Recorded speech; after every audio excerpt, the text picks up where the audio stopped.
السلام علیکم ناظرین، میں ہوں محمد عسکری شیلیاڈ، اپنے یوٹیوب چینل پہ آپ کو خوش آمدید کہتا ہوں۔ امید کرتا ہوں آپ جہاں بھی ہوں گے رب کریم بخیر و حفاظت ہوں گے۔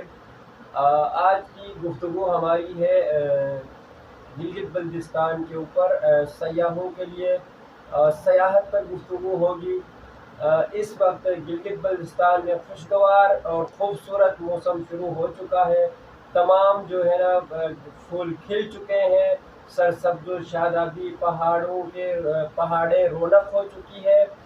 اور آپ تمام سیاحوں سے گزارش ہے کہ آپ گلگت بلتستان آئیں۔ گلگت بلتستان ایک ایسی جگہ ہے جہاں دنیا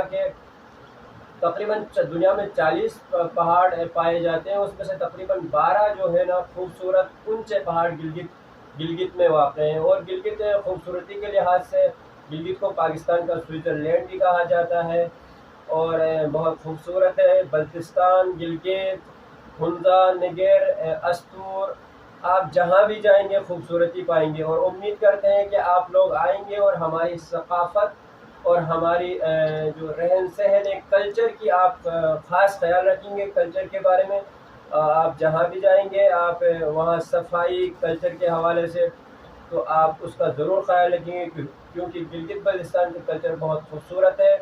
وہاں پہ لوگ بالکل سادے لوگ ہیں، خوبصورت لوگ ہیں، مہمان نواز لوگ ہیں، آپ کو ویلکم کریں گے، خوش آمدید کہیں گے، آپ کو کسی بھی قسم کی تکلیف نہیں ہوگی۔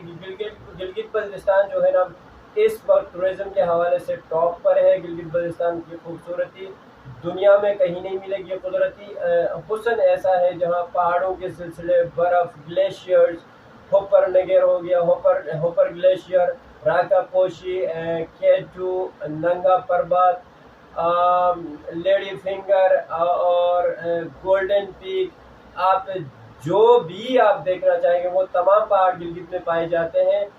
اور جس قسم کی بھی آپ کو حسن دیکھنی ہے، آپ گلگت آئیں، گلگت میں دیکھیں گلگت کے خوبصورت لوگوں کی خوبصورت مہمان نوازی، وہاں کے ثقافتی کھانے، ثقافتی لباس، اور بہت خوبصورت ثقافت ہے گلگت بلتستان کی، آپ کو ایسا کہیں نہیں ملے گا۔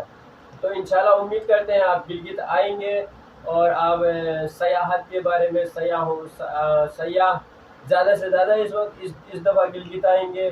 امید کرتے ہیں آپ گلگت کے ثقافت کا خیال رکھیں گے، صفائی ستھرائی کا خیال رکھیں گے، اور آپ کو کسی قسم کی گلگت بلتستان میں کوئی تکلیف نہیں ملے گی۔